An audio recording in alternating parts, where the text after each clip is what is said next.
महाराष्ट्र में, झारखंड में और 5 राज्यों के अंदर 15 विधानसभा सीटों पर उपचुनाव हो रहा है। नांदेड़ के अंदर लोकसभा का उपचुनाव हो रहा है।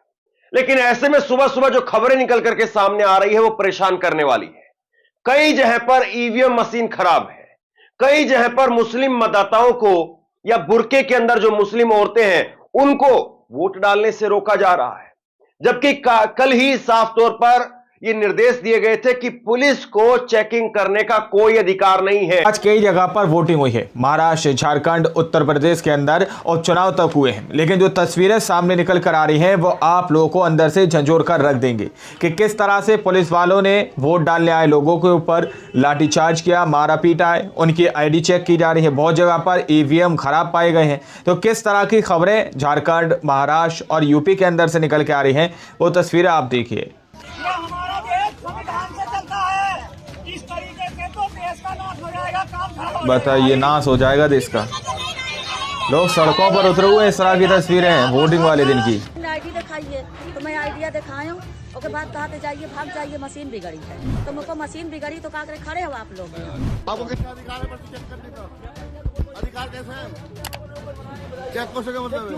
आप पर्ची चेक करने का आपका अधिकारी नहीं है। आपको किसने दिया अधिकार पर्ची चेक करने का, बताइए। चेक को सके तो क्या?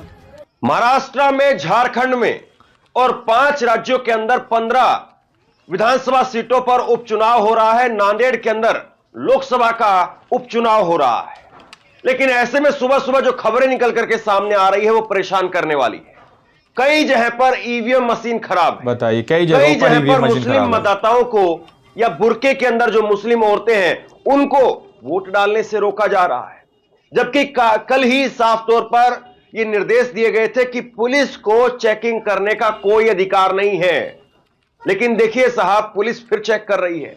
उत्तर प्रदेश से खबर निकल करके सामने आ रही, उत्तर प्रदेश में 9 सीटों पर विधानसभा के उपचुनाव होने हैं। महाराष्ट्र में भारी बवाल मचा पड़ा है। कहीं कैश मिलने का मामला है, कहीं पर रात को 10:30 बजे बीजेपी ने प्रेस कॉन्फ्रेंस की, वहां पर बिटकॉइन का मामला निकल करके सामने आया।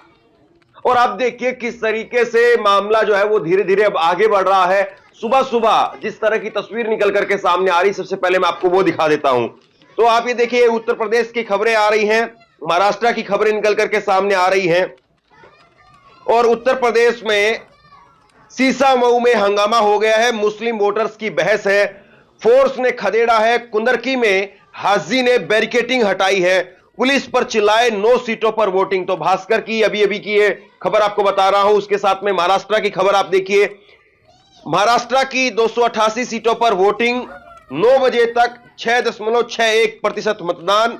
मालेगांव और नासिक में ईवीएम मशीन खराब हो गई है। नागपुर मध्य में 1 घंटे बाद में वोटिंग शुरू हुई है। तो देखिए, अपने आप में एक चुनाव आयोग के लिए बहुत बड़े पलीते की बात है ये कि आप 1 नेशन 1 इलेक्शन की बात करते हैं, उसकी पैरवी करते हैं, लेकिन आप एक राज्य में भी चुनाव ढंग से नहीं करा पा रहे हैं। आपके पास में जो संसाधन है वो इतने नहीं है कि आप एक राज्य में भी चुनाव करवा पाए। सबसे ज्यादा जो हंगामा मचा हुआ है वो उत्तर प्रदेश में मचा हुआ है। यूपी के अंदर 9 सीटें हैं कहने के लिए, लेकिन यहां पर नाक का सवाल है योगी आदित्यनाथ और नरेंद्र मोदी के लिए आपस में ही, और इसीलिए मुस्लिम वोटर को रोका जा रहा है। देखिए आप, हाजी अली जो कि सपा के समाजवादी पार्टी के उम्मीदवार हैं, उन्होंने जाकर के बैरिकेडिंग को हटवाया। उन्होंने कहा कि आप पर्ची क्यों चेक कर रहे हैं। देखिए, मैं आपको एक बात बिल्कुल साफ बता दूं, चुनाव आयोग की खुद की गाइडलाइन है कि कोई भी पुलिस अधिकारी आपकी पर्ची, आपका आधार कार्ड कुछ नहीं देख सकता है। चेक नहीं आपकी कर सकता। पर्ची देखने का, आपका आधार कार्ड देखने का, जो भी देखने का अधिकार है वो केवल और केवल पोलिंग स्टाफ को और पीठासीन अधिकारी को है। इसके अलावा अगर कोई भी आपसे पर्ची मांगता है तो बिल्कुल गैर कानूनी है। आप उसकी वीडियो बना सकते हैं, उसकी शिकायत कर सकते हैं। आपको कितना अधिकार है पर्ची चेक करने का? अधिकार कैसे है? चेक को सके मतलब है। आप पर्ची चेक करने का आपका अधिकारी नहीं है। आपको किसने दिया अधिकार पर्ची चेक करने का, बताइए।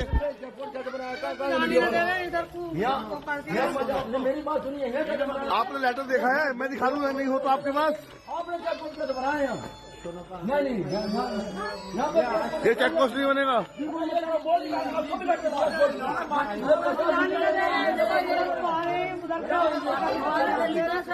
अभी होगी बात।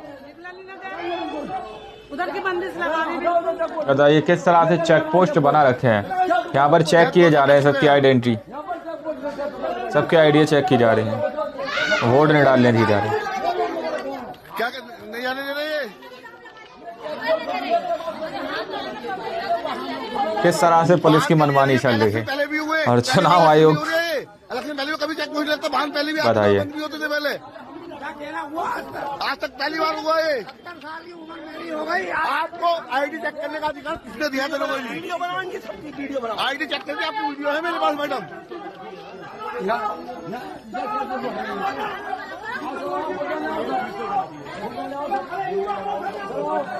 अरे बैरियर हटाइए ऐसे बिल्कुल, हटाइए बैरियर, क्या तुमको बैरियर का क्यों लगाया बैरियर?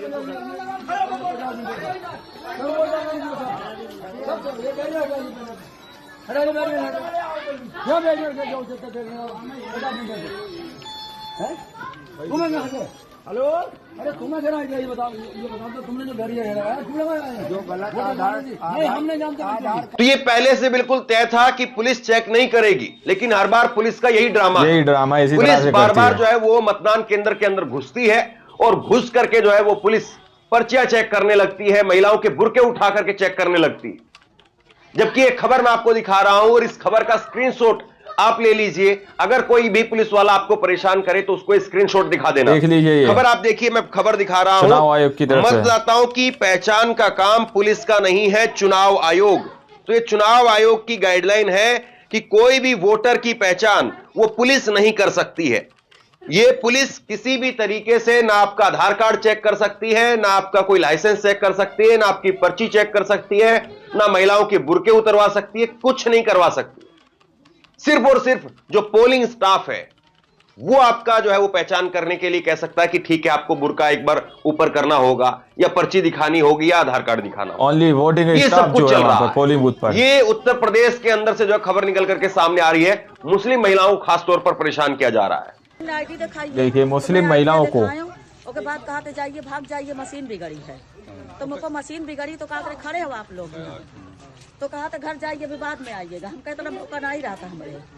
एक और खबर उत्तर प्रदेश से ही निकल करके सामने आई है। उत्तर प्रदेश के मीरापुर के अंदर वहां पर भी बड़ी संख्या में मुस्लिम मतदाता उस सड़क पर आ गए और जम करके नारेबाजी करने लगे। किसी को नहीं दे सकता। ये हमारा देश संविधान से चलता है, संविधान से चलता है, बात सही है। तो देश का नाश हो जाएगा, काम खराब हो जाएगा भाई। ये हमारी कटौली गाँव में और नहीं बिल्कुल डालने दे रहे किसी तरह भी।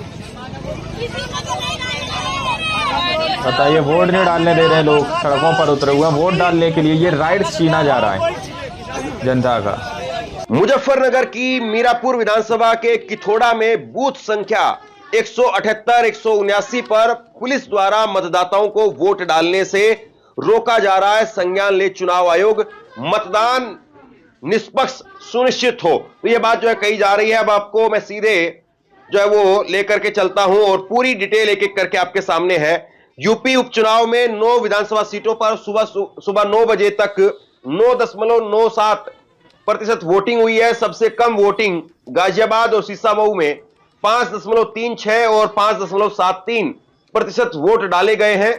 कानपुर के सीसामऊ में जमकर के हंगामा हुआ है। मुस्लिम वोटर्स ने पुलिस पर आरोप लगाए हैं कि उनकी आईडी चेक की, फिर उनको वोट डालने नहीं दिया। समाजवादी पार्टी के प्रत्याशी नसीम सोलंकी ने आरोप लगाया है कि पुलिस ने लोगों को वोट डालने नहीं दे रही है, मारपीट कर रही है। ये मारपीट की जा रही है जनता के साथ में। है इसमें बुर्का पहने महिला बिना वोट डाले लौट रही है, जो अभी थोड़ी देर पहले आपको दिखाया। सपा विधायक अमिताभ वाजपेयी ने मुस्लिम बहुल चमनगंज का एक वीडियो पोस्ट किया है। इसमें फोर्स भीड़ को खदेड़ते हुए नजर आ रही है। तो ये अलग अलग खबरें हैं। इसके बाद में सीधे महाराष्ट्र का रुख करते हैं और महाराष्ट्र के अंदर आप देखिए किस तरह का हंगामा मचा हुआ है। मध्य नागपुर के अंदर 1 घंटे देरी से मतदान हुआ है। मध्य नागपुर विधानसभा क्षेत्र के संत कबीर नगर प्राइम स्कूल मतदान केंद्र में ईवीएम मशीन में तकनीकी खराबी आ गई। ईवीएम मशीन यहां पर खराब है, ठीक होने में 1 घंटा लग गया और 1 घंटे की देरी से मतदान प्रक्रिया शुरू हुई है। उत्तर नागपुर संसदीय क्षेत्र में कस्तूरबा नगर के इलाके में मतदान केंद्र पर ईवीएम बंद हो गई थी। तो ये ईवीएम की खबर है। उसके बाद में मालेगांव आपको पता है किस तरह से जो है वो क्या अपने हो आप रहा है से खबरों में रहता है और साध्वी प्रज्ञा का मामला भी आपको पता है।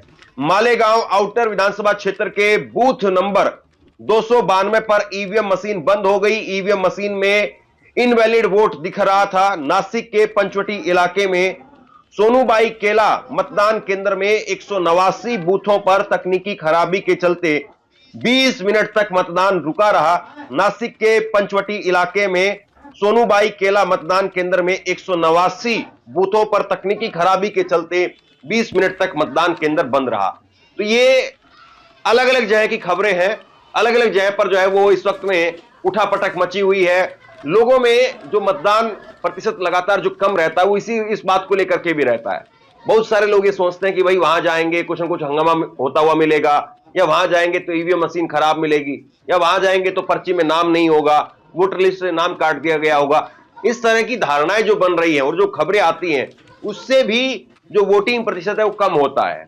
लेकिन देखिए, आपको पसीना बहाना चाहिए, आपको जाना चाहिए, आपको जूझना चाहिए। क्योंकि अगर आज आप नहीं जाएंगे, आज आप अगर 2 घंटे की, 1 घंटे की, आधे घंटे की अपनी मेहनत को जो है वो ये समझेंगे कि भाई ये हम क्यों करें, या काम उससे जो है वो चोरी करने की कोशिश करेंगे, ये मेहनत नहीं करते हैं, तो फिर आपके ऊपर अगले 5 साल क्या होगा आप लोग तय कर लीजिए। बिल्कुल सही जो बात खबरें है। निकल करके सामने दोस्तों, आप लोगों ने इस वीडियो को शुरू से आखिर तक देखा। वीडियो के अंदर सारी चीज़ें A to Z दिखाई गई, बताई गई कि किस तरह से यहाँ पर पुलिस ने वोटरों के साथ मारपीट की है, उनकी आईडियाँ चेक की जा रही है। आईडी चेक पुलिस वाले कर रहे हैं, जबकि ईसी की गाइडलाइन में है, इलेक्शन कमीशन ऑफ इंडिया की एक गाइडलाइन है कि पुलिस वाले किसी की भी आईडी चेक नहीं कर सकते, किसी का फेस नहीं देख सकते, क्योंकि ये राइट्स पुलिस वालों के लिए नहीं है। पुलिस वालों को सिर्फ वहाँ की व्यवस्था पर निगरानी रखनी है, सही तरीके से जो है वोटिंग करानी है, ये उनका काम है। लेकिन वो किसी की आईडी चेक नहीं कर सकते। वहां पर पीठासीन अधिकारी है और वोटे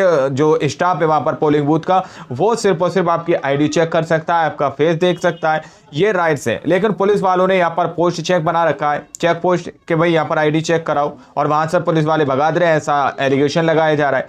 कई जगहों पर ईवीएम खराब पाई गई है। हमारे जो राजीव कुमार है, चुनाव आयोग राजीव कुमार, वो कहते हैं कि हम तो पूरी तरह से सही तरीके से वन नेशन वन लॉ वाला जो एक ही बार में सारे चुनाव की बात करते हैं। अब ज़रा सोचिए, एक राज्य के अंदर इतनी 9 सीटों पर मात्र उपचुनाव हुए हैं, लेकिन वहाँ पर ही सही तरीके से चुनाव नहीं हो पा रहे, यानी कि कई जगहों पर ईवीएम खराब पाई गई है। अब ज़रा सोचिए किस तरह से वन नेशन वन लॉ की बात की जाती है। आज की रिपोर्ट में फिलहाल इतना ही। बाकी आप लोग क्या सोचते हैं, अपनी राय को कमेंट सेक्शन में ज़रूर दीजिएगा। वीडियो में जब तक के लिए जय हिंद, जय भारत।